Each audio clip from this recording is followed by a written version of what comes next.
And I'll start with a comment from Adam in Derby, which arrived just as I sat down a moment ago. Morning, James. I don't think I have ever been so ashamed to be British, knowing that those thugs over the weekend felt supported by our government and the Home Secretary leaves my blood running cold. And to hear people saying that the woke left have won again because she has been sacked just makes me despair. I don't think there'll be many people saying that, but of course the people that are will claim they're part of the silent majority, even as they shout their unhinged bile from the very rooftops. Do you want to know something funny? Do you want to know what David Cameron was reported by The Sun? I grant you, not the most reliable organ necessarily, but they've usually got a fairly direct line to senior Tories, of course. The Sun reported in November of 2018, so just 5 short years ago. And there's a word in this headline I can't repeat on the radio. I've just been told. I would argue that Ofcom would give me a break on this because it is reportage, it is live and relevant news, but I have been ordered. No, okay, I'm just not going to do it. Relax, all right? I still think I should. And we haven't had time to set a bleep up, have we, either? No. Okay. So under the headline, Cam again, get it? David Cameron tells friends he is planning a return to frontline politics as next Foreign Secretary because he is bored less. So you can work out what was in the middle of that word. Okay, that was nicely done. I felt very nicely done. So there it is. I mean, that's the state of British politics. David Cameron delivers the country into utterly avoidable decline because he was frightened of all the racists that were attracted to Nigel Farage's party.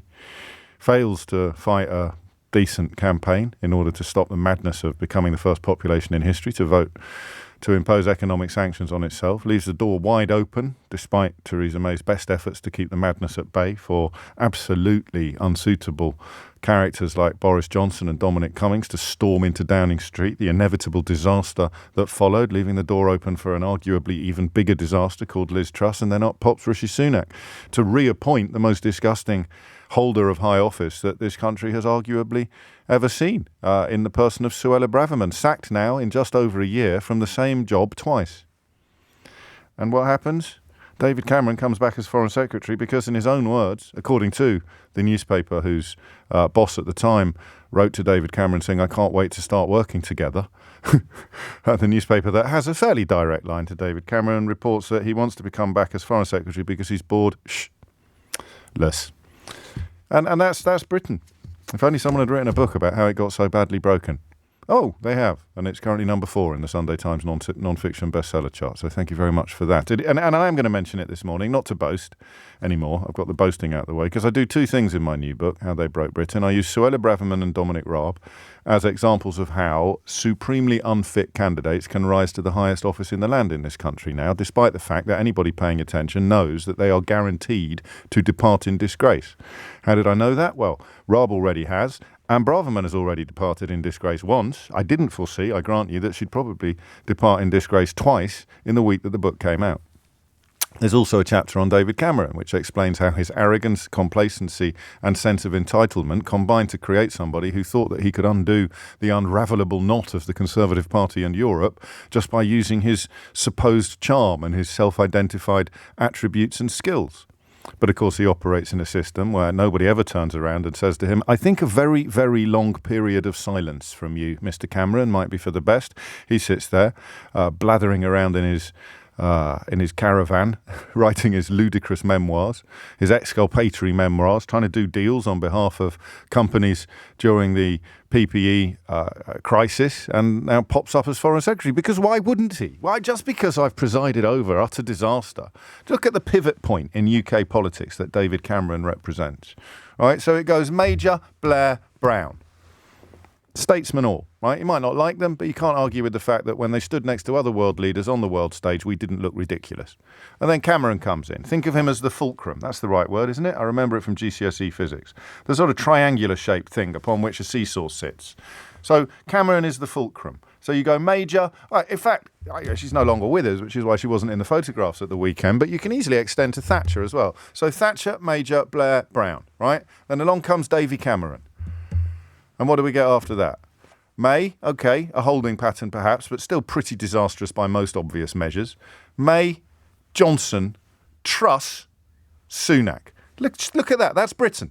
That's David Cameron's role in British democracy. To take a country that had seen Margaret Thatcher, John Major, Tony Blair and Gordon Brown govern and turn it into a country where Boris Johnson, Liz Truss and Rishi Sunak can, in the space of 18 months, all hold the highest office in the land. And you think it's an exaggeration sometimes to describe the scale of the decline over which we have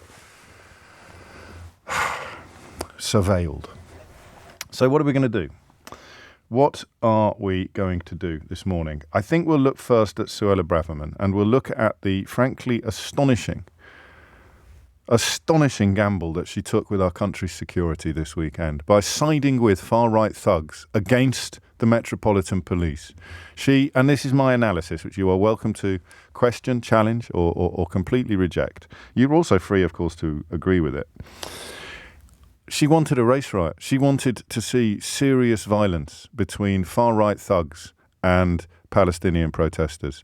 I will mention relatively frequently that some of the banners and some of the chants that were being carried and shouted by some of the Palestinian marchers were utterly despicable. Some of them, I think, breach the threshold for criminal activity, but they are not our concern this morning, because the 300,000 people and every media organisation in the country desperately looking for the malfeasance in that crowd, we've got a fairly clear idea of how much there was. So you're talking about 300,000 people having their cause polluted by the actions of some absolutely despicable people. When it comes to the far-right thugs who turned up after Suella Braverman blew her whistle, you're talking about 100% scumbags. There is no argument there that some very decent people who turned up to ... had their cause hijacked by scumbags. 300,000 marchers had their cause hijacked by a few scumbags. But the far-right protesters dancing to Suella Braverman's tune were scumbags to a man, every single one of them. And she wanted a lot more to turn up. She was hoping that there would be hundreds, if not thousands of people descending upon our capital city looking for a scrap. Even little Tommy Ten Names jumped in a pride taxi after realising that the numbers that were needed for the sort of disruption and violence they dreamt of were simply not going to materialise. But the Home Secretary did their best to make sure that they would. She did their best to call, and some members of the media did as well. It's time to take a stand. It's time that patriots stood up for their country. Fascistic language, deliberately fascistic language, inciting violence. But in a country where the newspaper culture and right-wing media is so completely dominant that nobody's going to call it out. Yesterday, do you know what the Mail on Sunday had as their main story? How many police were injured on Saturday? I've got 9 in the back of my mind somewhere. 9 police injured, possibly more. And do you know what the Mail on Sunday went with? Michael Gove got jostled at a railway station. That's the country we've created now. Somebody somewhere sits in a newspaper office deciding what the major story, the major issue of moment, after a narrowly averted race riot called by the actual Home Secretary after attacking and alienating the Metropolitan Police Service, and saw them attacked by the far-right thugs who were dancing to her tune, and somebody sat in a newspaper office and decided that the big story of the moment, I think his name is David Dillon, the editor of the Mail on Sunday, somebody sat in a newspaper office and decided that the big story of the moment was Michael Gove getting jostled at Victoria Station. Oh, forgive me, he was also abused. God forbid, the poor man. Honestly, I hope he had a nice lie down after that. Someone sat there and thought, never mind about the police being attacked, never mind about the narrowly averted race riot, never mind about the appalling far-right screaming and attacks on our streets. Let's focus on Michael Gove being jostled at a railway station that he'd presumably chose to visit after eschewing the services of his ministerial chauffeur. The mind boggles. But we are where we are. So the argument put forward yesterday by a couple of politicians, and they did so very, very, very, very reluctantly, trying to pretend that Suella Braverman had not caused the near crisis that we saw on our streets yesterday, was an exercise in reality denial that made almost made campaigning for Brexit look rational, simply denying the relationship between cause and effect. The Home Secretary comes out, calls peaceful protests hate marches, and then attacks the police charged with trying to keep the peace. And a few, thankfully, a small number of knuckle-dragging hooligans turned up looking for a fight. She tried to reignite the Islamophobia that has corrupted much of our society for the last few years. She's tried desperately to get the Islamophobia up and running once again. And in some ways, she has succeeded in terms of the conversation, the rhetoric and the coverage.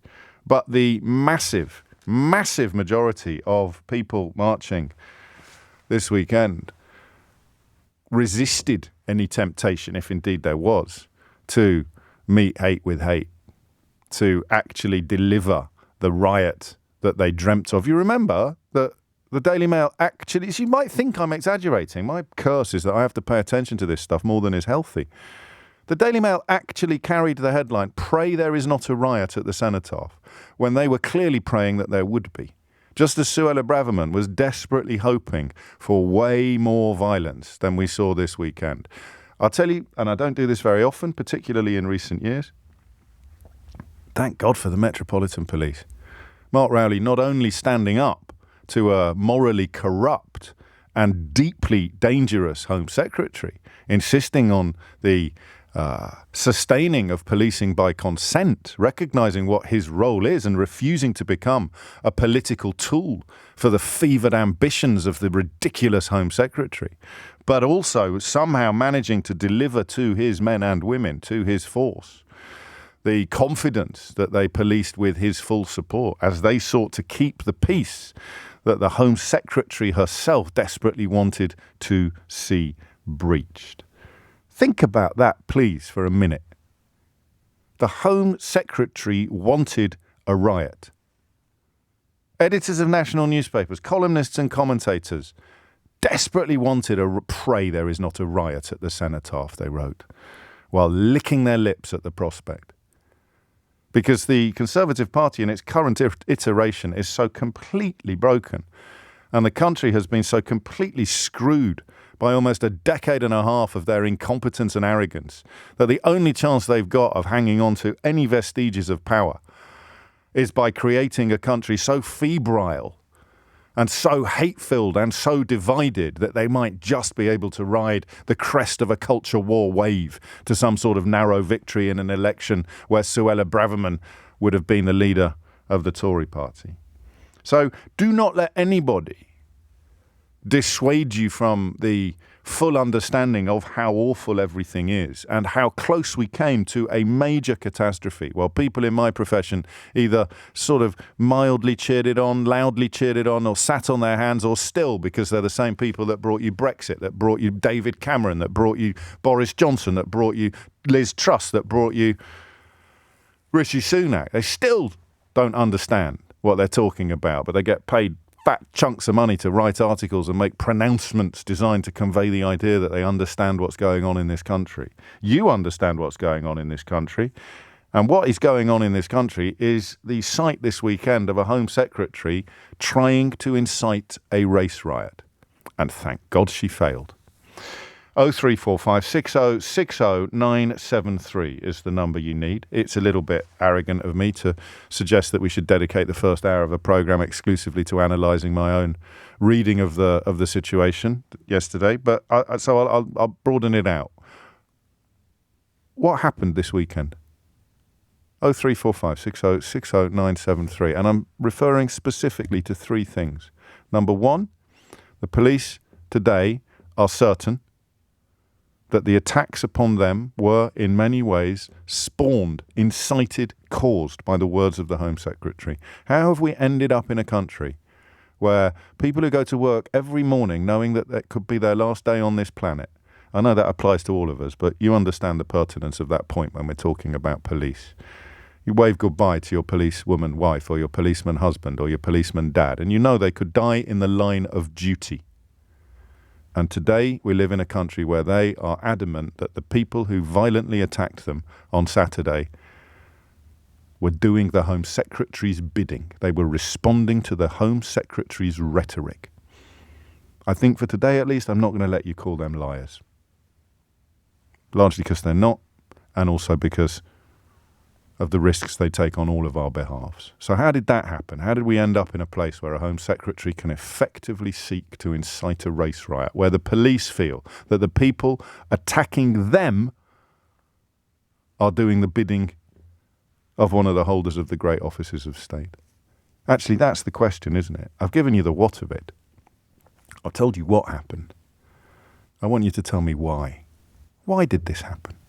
Why did Suella Braverman attack the police and summon a mob of far-right hooligans to pollute our capital city on a day of remembrance, while 300,000 overwhelmingly peaceful people sought to call for an armistice on the day that we commemorate what is for British people the most resonant armistice of all?